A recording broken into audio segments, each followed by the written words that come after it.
ಈ ರಿವ್ಯೂವನ್ನ ಇವತ್ತು ಬೆಳಗ್ಗೆ ತಾನೇ ಅಪ್ಲೋಡ್ ಮಾಡಿದ್ದೆ. ಆದ್ರೆ ಯಾಕೋ ಗೊತ್ತಿಲ್ಲ, ಯೂಟ್ಯೂಬ್ ಇಂದ ವಿಡಿಯೋ ಮೇಲೆ ರೆಸ್ಟ್ರಿಕ್ಷನ್ಸ್ ಬಂತು. ನಂತರ ಸಪೋರ್ಟ್ ಟೀಮ್ ನ ಕೂಡ ಕಾಂಟ್ಯಾಕ್ಟ್ ಮಾಡಿದೆ, ಸಾಕಷ್ಟು ಪ್ರಯತ್ನ ಪಟ್ಟೆ. ಬಟ್ ಎಕ್ಸಾಕ್ಟ್ಲಿ ಯಾವ ಕಾರಣಕ್ಕೆ ರೆಸ್ಟ್ರಿಕ್ಟ್ ಆಯ್ತು ಅಂತ ಕೊನೆಗೂ ಗೊತ್ತಾಗ್ಲೇ ಇಲ್ಲ. ಮೇ ಬಿ ಟ್ರೈಲರ್ ನಲ್ಲಿ ವ್ಯಸನದ ಬಗ್ಗೆ ಇದ್ದಂತ ಪಿಕ್ಚರ್ಸ್ ಹಾಕಿದ್ರಿಂದ ಈ ಪ್ರಾಬ್ಲಮ್ ಬಂದಿರಬಹುದು ಅನ್ಕೋತೀನಿ. ಆದ್ರಿಂದ ಬೇಕಾಗಿರೋ ಚೇಂಜಸ್ ಅನ್ನ ಮಾಡಿ ಈ ವಿಡಿಯೋನ ಮತ್ತೆ ಅಪ್ಲೋಡ್ ಮಾಡ್ಬೇಕಾಯ್ತು. ಅಂಡ್ ಈಗ ಇದನ್ನ ರೀಚ್ ಮಾಡ್ಸೋದು ಬಿಡೋದು ನಿಮ್ ಕೈಯಲ್ಲೇ ಇದೆ. ಏನೋ ನೀವುಗಳಿದ್ದೀರಾ ಅಂತ ಬಂಡ ಧೈರ್ಯ ಮಾಡಿ ಹಾಕಿದೀನಿ. ಸೊ ಆದಷ್ಟು ಲೈಕ್ ಮಾಡಿ ಕೈ ಹಿಡಿದು ಬಿಡಿ ಅಷ್ಟೇ ಕೇಳ್ಕೊಳ್ಳೋದು. ಅತಿ ಮುಖ್ಯವಾದಂತ ಸಮಯದಲ್ಲಿ ಬರೋ ಒಂದು ಸಿನಿಮಾ, ಅದರಿಂದ ಒಂದು ಕಡೆ ಹದಗೆಟ್ಟೋಗಿರೋ ಇಂಡಸ್ಟ್ರಿ ಮತ್ತೆ ರಿವೈವ್ ಆಗ್ಬೇಕು. ಹಾಗೇನೆ ಆಲ್ರೆಡಿ ದೂರ ಆಗಿರೋ ಪ್ರೇಕ್ಷಕರನ್ನ ವಾಪಸ್ ಚಿತ್ರಮಂದಿರಗಳ ಕಡೆ ಎಳ್ಕೋಬೇಕು. ಫಾರ್ಚುನೇಟ್ಲಿ ವಿಜಯ್ ಅವರ ಸಲಗ ಆಗ ಕೆಲಸವನ್ನ ಮಾಡಿತ್ತು. ಅಂಡ್ ಈಗ ಭೀಮಾ ಕೂಡ ಅದನ್ನೇ ಮಾಡ್ಬೇಕಾಗಿದೆ.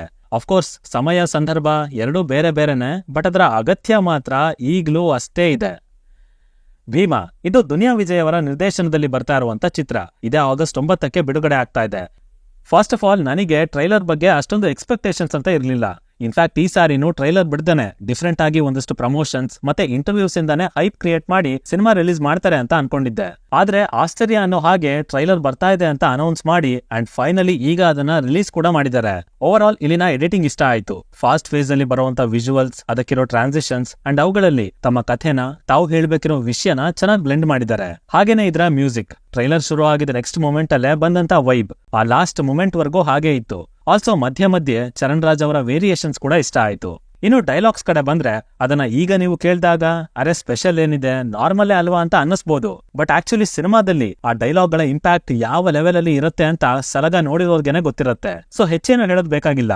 ಇನ್ಫ್ಯಾಕ್ಟ್ ಇಡೀ ಟ್ರೈಲರ್ ಇರೋದು ಕೂಡ ಹಾಗೇನೆ. ಹೊಸ ವಿಷಯ ಅಂತ ಏನೂ ಕಾಣಲ್ಲ, ಅನಾವಶ್ಯಕವಾಗಿ ಹೈಪ್ ತರೋದಕ್ಕೆ ನೋಡಿಲ್ಲ. ಅಂಡ್ ಏನ್ ಹೇಳ್ಬೇಕು ಅನ್ಕೊಂಡಿದ್ದಾರೆ ಅದನ್ನ ಸ್ಟ್ರೈಟ್ ಫಾರ್ವರ್ಡ್ ಆಗಿ ಇಟ್ಟಿದ್ದಾರೆ. ಹಾಗಾಗಿ ಕೆಲವರಿಗೆ ಇದು ಅಷ್ಟಾಗಿ ಇಂಪ್ರೆಸ್ ಕೂಡ ಮಾಡದೇ ಇರಬಹುದು. ಆದ್ರೆ ಇವರೇನೋ ಡಿಫ್ರೆಂಟ್ ಕಾನ್ಸೆಪ್ಟ್ ಇಟ್ಕೊಂಡು ಬರ್ತಾ ಇದೀವಿ ಅಂತ ಯಾವತ್ತೂ ಮೆನ್ಷನ್ ಮಾಡಿಲ್ಲ.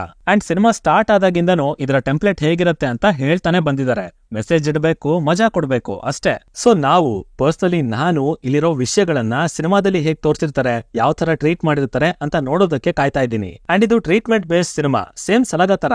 ಹಾಗಾಗಿನೇ ಟ್ರೈಲರ್ ಈ ರೀತಿ ಇದೆ. ಅಂಡ್ ಆ ರೀತಿ ಮೈಂಡ್ ಸೆಟ್ ಇಟ್ಕೊಂಡೆ ಸಿನಿಮಾಗೆ ಹೋಗ್ಬೇಕು. ಅಂಡ್ ಎಂಟರ್ಟೈನ್ಮೆಂಟ್ ಜೊತೆಗೆ ಒಂದಷ್ಟು ಮೆಸೇಜ್ ಅನ್ನ ತಗೊಂಡು ಬರಬೇಕು.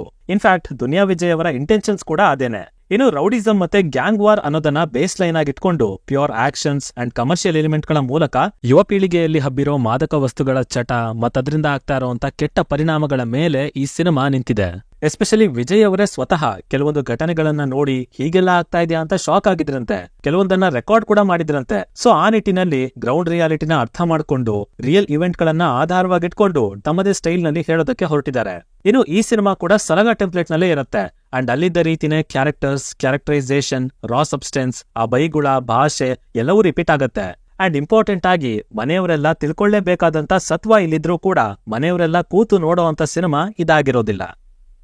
ಸೊ ಇಲ್ಲಿಗೆ ಎಲ್ಲ ಕ್ಲಿಯರ್ ಆಯ್ತು ಅನ್ಕೋತೀನಿ. ನಾವು ಈ ಸಿನಿಮಾದಲ್ಲಿ ಏನನ್ನ ಎಕ್ಸ್ಪೆಕ್ಟ್ ಮಾಡಬೇಕು ಅಂಡ್ ಈ ಸಿನಿಮಾದ ಉದ್ದೇಶ ಏನು ಅಂತ.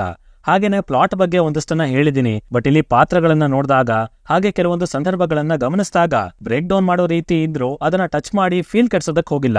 ಬಟ್ ಸ್ಟಿಲ್ ಈ ಫ್ರೇಮ್ ಅಲ್ಲಿ ಹೆಣ್ಣುಮಕ್ಳು ತಮ್ಮ ನ್ಯಾಯನ ತಾವೇ ಈ ರೀತಿಯಲ್ಲಿ ಪಡ್ಕೋತಾ ಇರೋದಾ ಅಥವಾ ಸಲಗ ಬ್ಯಾಟ್ಸ್ಮನ್ ಗಳ ತರಾನೇ ಇವರು ಕೂಡ ಲೇಡಿ ಬ್ಯಾಟ್ಸ್ಮನ್ ಗಳ, ಅದನ್ನ ನಿಮ್ಮ ಯೋಚನೆಗೆ ಬಿಡ್ತಾ ಇದ್ದೀನಿ. ಕೆಳಗಡೆ ಖಂಡಿತ ಕಮೆಂಟ್ ಮಾಡಿ ತಿಳಿಸ್ಬಿಡಿ.